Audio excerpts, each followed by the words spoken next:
حتی اشغال کیږي د بعضې ملکونو فقط دې دپاره چې په خلکو باندې ډیموکراسي تطبیق شي او کوم خلک چې خپل کلتور تعقیبوي یا کوم دین تعقیبوي هغه ته شاته کتل کیږي او ډیموکراسي یو په حیث د یو ساتونکی نجات ورکوونکی د انسانانو انسانیت دپاره ګڼل کیږي نن په پورې الجیریا کې وګورئ فرانسوي خبرې کوي که تاسو موراکو وګورئ فرانسوي خبرې کوي ولې هغه دې دپاره چې هغوی کولونایز شوي وو چې چون موږ د الله زمونږ خالق دی دې دپاره الله کولی شي موږ ته ښه قانون انشاءالله جوړ کړي الحمدلله والصلاة والسلام على رسول الله وعلى آله اصحابه اجمعین اما بعد اعوذ بالله من الشیطان الرجیم جزاک الله خیره چې یو ځل بیا تاسو ما په خپل سکرین لرئ نن زموږ بحث په ډیموکراسي باندې دی ډیموکراسي باندې به زه دا بحث نه کوم چې چا شروع کو او په دې کې کوم وخت کې شروع شو تاریخ یې څه شی دی ځکه دا یو اوږد بحث دی زه به فقط ډیموکراسي په نظر دی ولې ما ډیموکراسي ته تقریبا د مذهب لیول ته راوستې ده ولې دومره غټ لقب مو ته ورکړی دی په اوله کې ما یو جواب تاسو ته یو مثال مې وړاندې کړو د هغه کور مثال مې وړاندې چې تاسو احساس کوئ په کوټه کې هستئ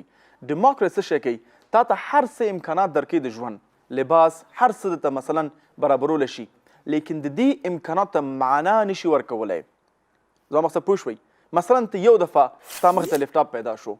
ته نشي کولی دفعتا لیپټاپ نه غاړه ورکړې او لاس ته یې واخلې او ګټه ته واخلې ته پوښتنه کوې دا لیپټاپ چا دلته کېښودو دا زما دی او کن دی د دې لیپټاپ دلته مقصد څه شی دی او څنګه دنه استفاده واخلم ډیموکراسي تا ته فقط مادیات تیرولی شي لیکن د هغه معنا تا ته نشي ویلی د هغه غټې پوښتنې د ژوند نشي جوابولی او انسان مهم څه شی دی چې هغه د ژوند خپل غټې پوښتنې جواب کړي زه ولې آیات او حدیث نه استفاده کوم ځکه فی الحال زموږ بحث فقط په منطق او ساینس باندې دی انشاءالله زه به اسلام جواب در کوم چې اسلام څه جواب ورکوي آیا اسلام د ټول نګاه نه که ساینس او منطق ته زموږ سوالونه جوابولی شي زموږ د ژوند ته معنا ورکولی شي دا غټې پوښتنې جوابولی شي که نشي کولی د ژوند مکمل حل لاره ده او که نه ده انشاءالله په اسلام وخت کې کله چې موږ په اسلام باندې بحث کوو د هغه تعریف او په احکاماتو باندې خبرې کوو ډیموکراسي نن خلکو هر مقام ته ورکړی دی او د ډیموکراسي چې کوم رونه خویندې دي هغه لیبرالزم او کاپیټالیزم دی هغوی ته هم هر رقم مقام ورکړی دی ډیموکراسي نن سبا د خلکو ژوند مهمترین بخش ګڼي بلکې خلکو ته جد و جهاد کوي هغه خلک چې پرون یو بل نوم باندې یادېدل نن هغوی ته د ډیموکراټیک لیډرز وایي چې موږ ډیموکراسي تعقیبوو ډیموکراسي جد و جهاد کوو ډیموکراسي باندې مصرف کوو بلکې حتی اشغال کیږي د بعضې ملکونو فقط دې دپاره چې په خلکو باندې ډیموکراسي تطبیق شي او کوم خلک چې خپل کلتور تعقیبوي یا کوم دین تعقیبوي هغه ته شاته کتل کیږي او ډیموکراسي یو په حیث د یو ساتونکی نجات ورکوونکی د انسانانو انسانیت دپاره ګڼل کیږي د همدې دپاره تاسو متوجه شئ کلونل تاریخ چې کوم د 1300 کال نه شروع شو تر 1915 پورې حتی تر 1980 کال پورې چې کوم غلامي هر ملکونه به اشغال کېدل د هغوی نه به هر څه اخیستل کېدل ژبې به ختمېدلې نن په پورې الجیریا کې وګورئ فرانسوي خبرې کوي که تاسو موراکو وګورئ فرانسوي خبرې کوي ولې هغه دې دپاره چې هغوی کولونایز شوي وو هغه د دوی حکومت پې کړی وو همداسې هندوستان وګوره تقریبا 400 کاله پورې حکومت یې پې وکړو صرف دې دپاره چې هغوی ته وکولی شي د ډیموکراسي خوږ او شیرین پیغام ورته ورسوي راځئ دا د ساینس او منطق نظر چې کړو چې دا همدومره واقعا خوږ دی او که نه دی ډیموکراسي په 4 ډوله باندې ده یو ډایرکټ ډیموکراسي ده ډایرکټ ډیموکراسي یعنی مستقیم ډیموکراسي ډیموکراسي نه مطلب څه دی حکومت د حکومتي نظام انتخاب د خلکو باندې او پرنسپل باندې موږ خبرې کوو چې په کوم بنیاد باندې ډیموکراسي کار کوي زه فقط موډلو باندې خبرې وکړم 4 موډل دی یو ډایرکټ خلک انتخابوي ټول قوانین خلک انتخابوي چې چا ډېره کوم قانون ته ډېر رای راغله هغه انتخابوي دویم ډیموکراسي چې دا ریپرزنټیټیو ډیموکراسي یعنی نمایندګي ډیموکراسي چې کوم پارلیمنت سیستم دی یا کانګرس دی دا په دې لیول کې راځي چې دوی کینی یو دفعه دا خلک عام کانګرس خلک انتخابوي پارلماني خلک انتخابوي او بیا دوی د خلکو لپاره فیصلې کوي چې څه واغونده څه ماغونده څه شی وخوره څه شی مخوره زه به ته مثال درکوم ولې زه ورته د دین معنا ورکوم هغه دې دپاره همدا اوس تاسو ورشئ فرانسې ته په فرانسه کې د یو جنۍ دپاره چې وکولی شي د یو نر سره فزیکي رابطه ولري نن مذاکره روان ده او بل روان دی چې دا عمر باید موږ د 18 13 نه 15 ته راولو لیکن یو جنۍ دپاره چې فیصله وکړي چې زه خپل حجاب واغوندم هغه عمر باید 18 شي 18 نه مخکې دا باید هیڅ حق ونه لري چې حجاب واغوندي په کور کې بیرون کې یا په مکتب کې یا پوهنتون کې لیکن یو جنۍ چې وکولی شي د یو نر سره فزیکي عمل اجرا کړي هغه دپاره دوی وایي چې 15 کلن به شي او حجاب دپاره 18 کلن شي دې منطق تاسو ګورئ نو داسې فیصلې دغه چې کوم نمایندګان دي په پارلمان کې په کانګرس کې ناست دي دوی دا فیصلې کوي چې دا مهمې د ژوند فیصلې دي دا دویم ډول دی. دریم ډول کانسټیټیوشنل ډیموکراسي ده، یعنی انسټیټیوشن یا مکتبي ډیموکراسي چې امریکا ته کانسټیټیوشن ډیموکراسي ده. یو دفعه قانونونه جوړیږي په همدې ډول باندې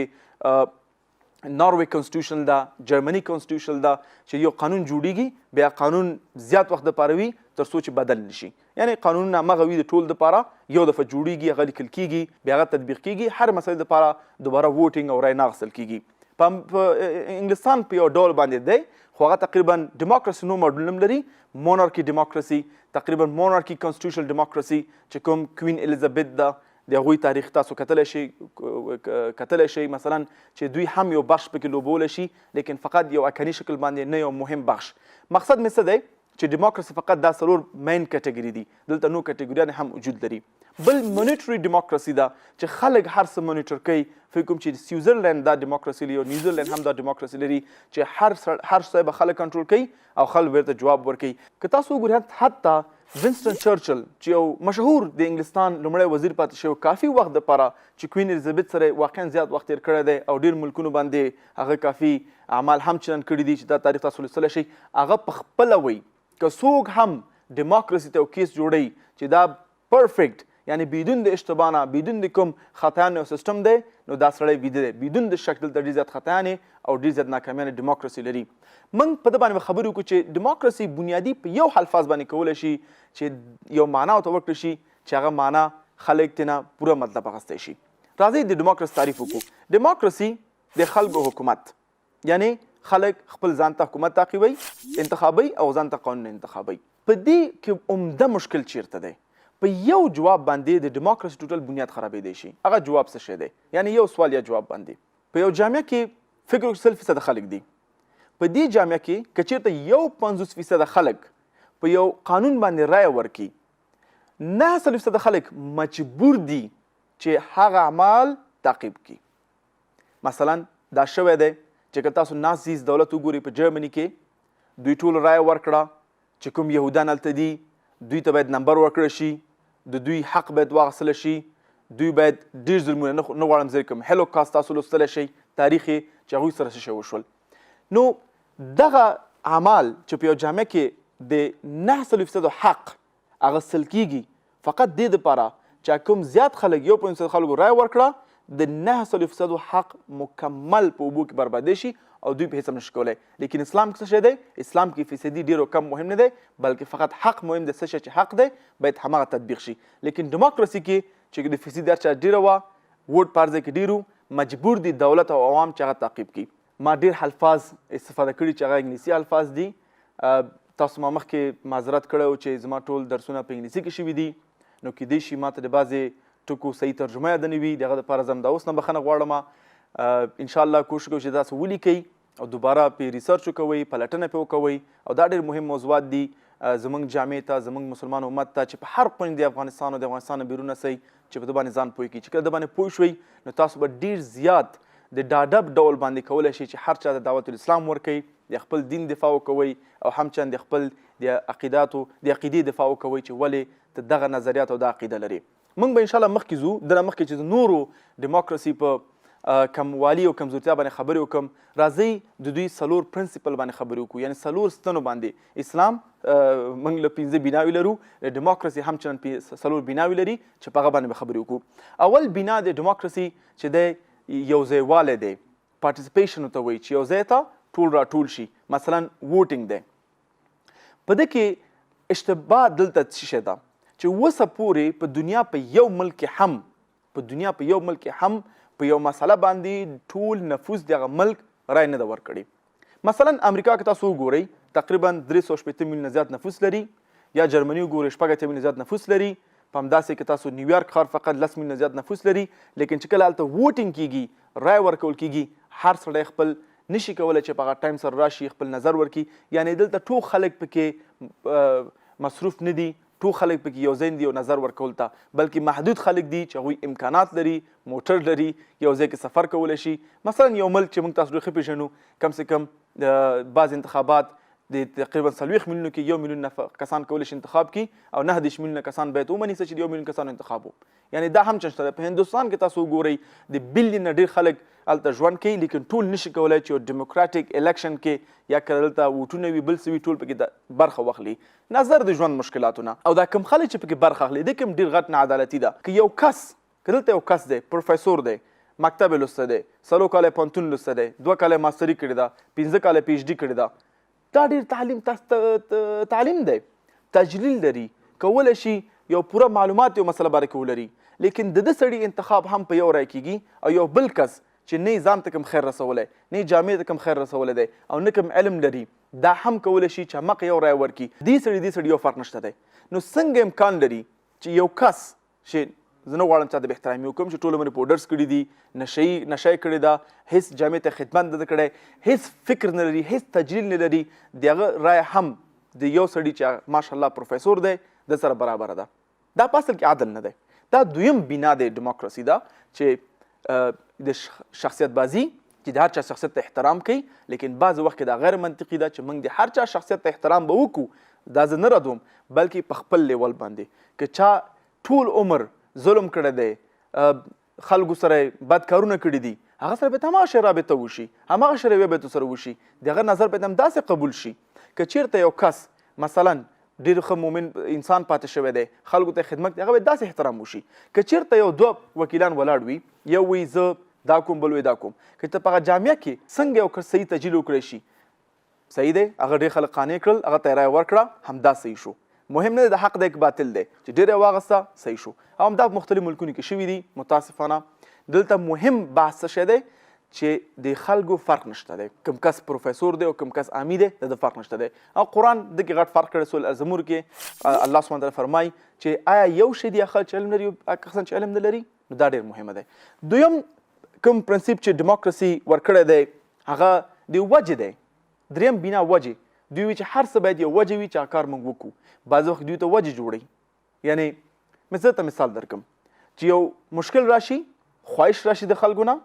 خلکو خواهش وکړو چې باید موږ نر او نر سره واده وکړي یو وجه پیدا شوه نو ډیموکراسي باید قانون ته جوړ کړي او باید ویې مني. ډیموکراسي ورور او خور دي چې سره لیبرالزم سره او کپیټالیزم سره. لیبرالزم مخکې واضح کړه چې هر سړی خپل انتخاب کولی شي هر سړی چې هر څه غواړي وکړي خپل وجود سره خپل ځان سره خپل عقیدې سره چې هر څه کې اجازه لري. نو ډیموکراسي مجبور دی چې د هر چا خواهش ومني تر څو پورې د خلکو رای ورکړه دا به بنیاد دی د هغوی خواهشاتو دی باید ومني سره. نو همدا وجه ده که تاسو متوجه شئ په ډېر ملکونو کې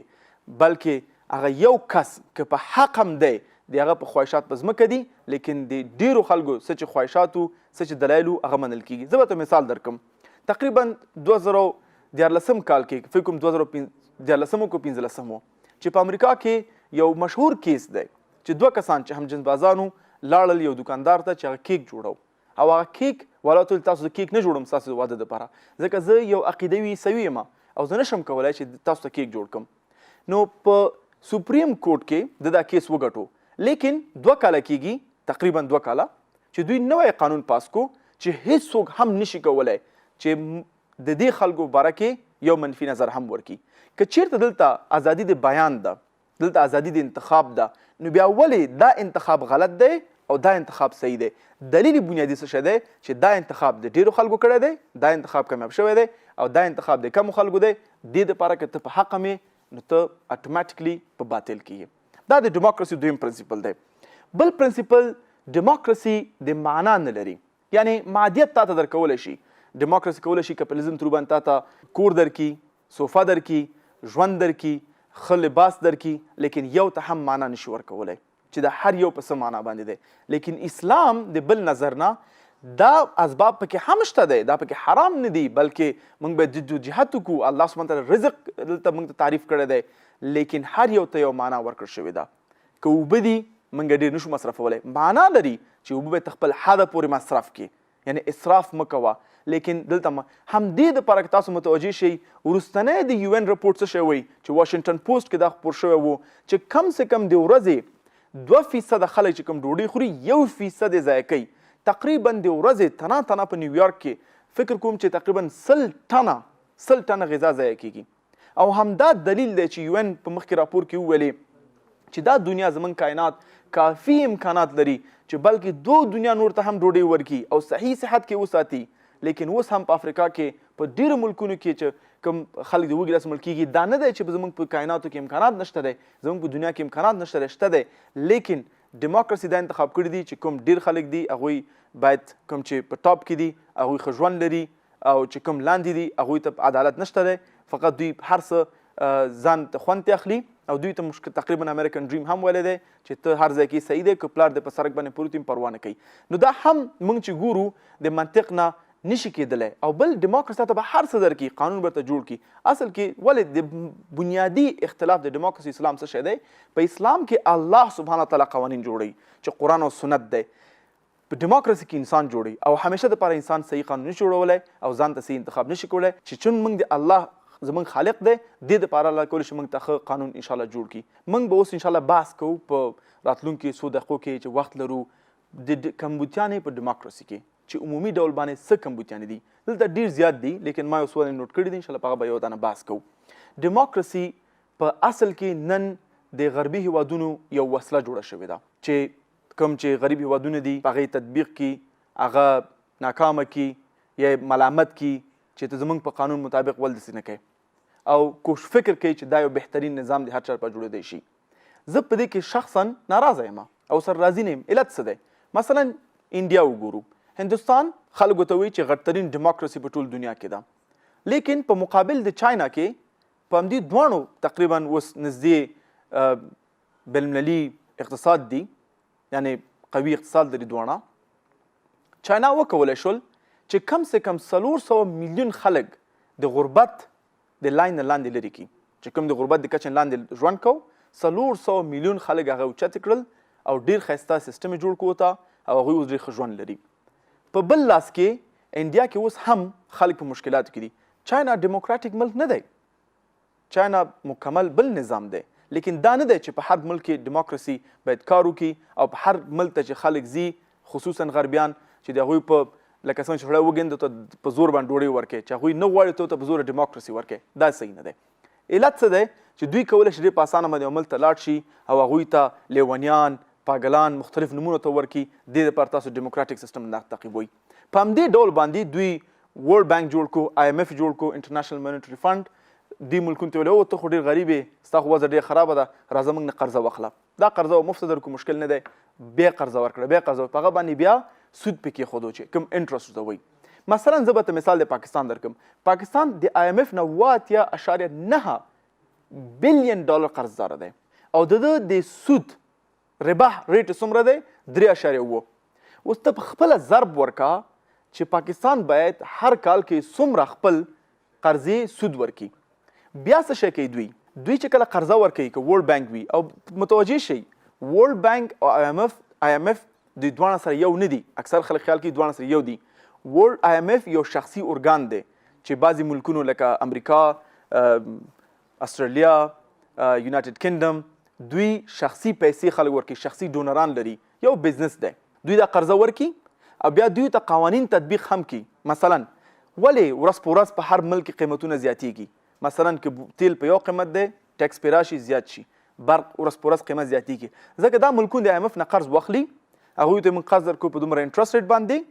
مکمل اقتصادي پلان یې واخلي او بیا ورته وایي چې ښه ته دلته مصرف کوې دلته یې مصرفوه، دلته مصرف کوې دلته یې مصرفوه، دلته یې مصرفوه. یعنې ټول هغه پې قطع کړي، تعلیمات مسایل پې قطع کړي، ډیفنس چې کوم دفاعي سیستم دی هغه پې قطع کړي، مصارفات پې قطع کړي. همدې دپاره تاسو متوجه بعض اسلامي ملکونو کې ولې هغه اسلامي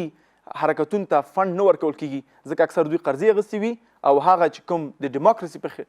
فکر کې ډیموکراسي چې زما قانون نه مني نو اتوماتیک زما په خلاف وي، نو هغه طرف ته فنډونه هغه دولت باندې قیودات راولي، تاسو دې بخش ته فنډ مه ورکوئ. حتی صحت بخش ته که تاسو نایجیریا مثال وګورئ 1975 کال کې هغوی کوم قرض اخیستی و اوسه پورې څومره یې ورکړي دي او څومره پې لا اوس هم پاتې دي او کوم تغیرات راوستي دي او اوس نایجیریا نه غواړي چې خپل بل قرضه واخلي او همدا کار چاینا هم شروع کړی دی. زما مقصد څه دی؟ ډیموکراسي ټول داسې نه دی چې ماشاءالله هر څه برابر دي، خواږه او شودې دي او بسم الله مخکې لاړ شه. نه، دلته واقعا ډیموکراسي یو سکرین دی چې شاته نور اعمال جریان لري چې په هغه باندې ما بحث وکړو. بل همیشه دپاره ډیموکراسي کې چې کوم زیات خلک دي هغوی ګټي او چې کوم کم خلک دي هغوی بیلي. همدې دپاره مخکې ما تاسو نازي دولت کې د یهودانو مثال درکو، په اوسنۍ مثلا په امریکا کې لاتینوس په کوم مشکلات کې دي، چې کوم ایژین خلک دي هغوی په څونه مشکلاتو کې دي. ځکه همیشه دپاره څوک چې